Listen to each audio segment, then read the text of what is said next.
Aunque WandaVision terminó hace ya un tiempo, todavía seguimos debatiendo las teorías que nos dejó esta serie y por eso quise hablar con uno de los responsables, con uno de los guionistas llamados Peter Cameron, que se animó a contarme qué cosas fueron realmente ciertas y cuáles no, y cómo reaccionaban cada vez que la gente parecía, los fans parecía que estaban cerca de adivinar algo que podía llegar a pasar en la serie, y a veces pasaba y otras no tanto.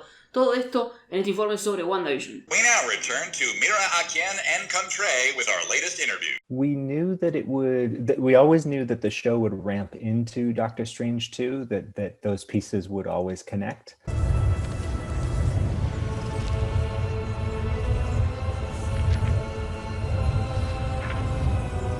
Because Doctor Strange 2 was very much in process, a lot of the factors changed as we were in the writer's room and then after. And so it just became about, we always knew where Wanda would be emotionally by the end of the show and where that would pick up. And then it was just about the logistics and sort of the plot, so to speak, that had to jog left or jog right a little bit depending on where Doctor Strange was.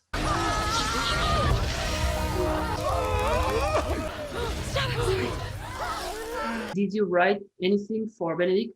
I think he was like the one that everyone expected, and the main theory is that he wasn't a part of the show because of COVID. But I don't know if you wrote anything for him. No, certainly didn't. I mean, it was one of, and I really mean this, it was one of 50 things we talked about in the writer's room of just like, but almost as pie in the sky. Oh, who knows? We might be writing for Benedict Cumberbatch, and but who knows? We might be writing for Bova, the cow nanny that raises, Yeah.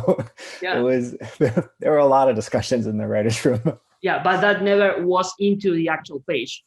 No. Who's been messing up everything? It's been Agatha all along. We are used to like the Netflix way of releasing things, like all the episodes one day. Mm-hmm. In this case, you were the old school way, like one episode at a week. That allowed fans to like speculate, build theories about what's happening, who's who in the show. What can you tell me about like reading all those theories and like maybe people guessing what you were where you were going to, or people like not guessing but giving you like good ideas, like, oh, that's something that we could have done? Yeah, my own personal point of view was I had a lot of anxiety week to week. There was such a the responses were so vast and all over the map. I mean, so some of them, they'd pop up on your screen, you'd be like, nope.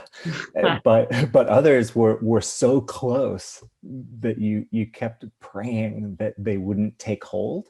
But wouldn't all of a sudden get 3,000 followers on it and be, oh yeah, no, I totally agree. And then it's like, oh no, they're way ahead of us. So I definitely experienced a lot of anxiety to that end.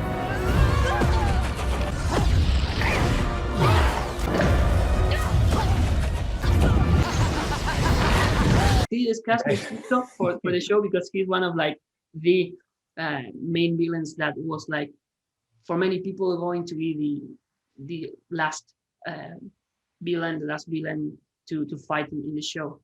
Yeah, I think that Jack Schaefer gave an interview, I think, to the Hollywood Reporter, where she swore up and down that she had no knowledge of Mephisto for the entire run of the writer's room.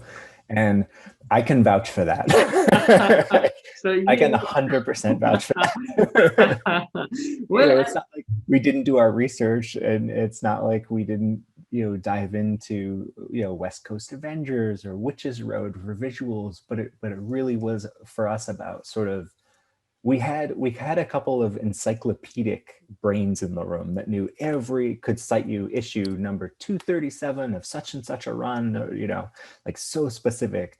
But for most of us, we didn't want to be bogged down by so much. It's like 60 years of character history, and just the knowledge that you can't please everybody. I mean, someone's always going to be missing a Mephisto, so to speak. Yeah. But the fortune cookie mission of the show was so clear that the big bad of this show was grief.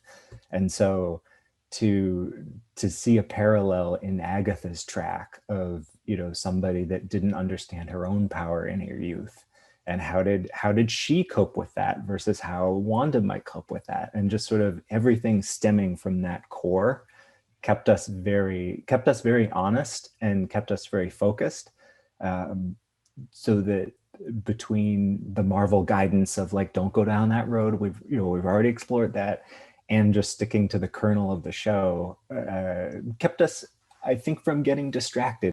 You are my sadness and my hope, but mostly you're my love.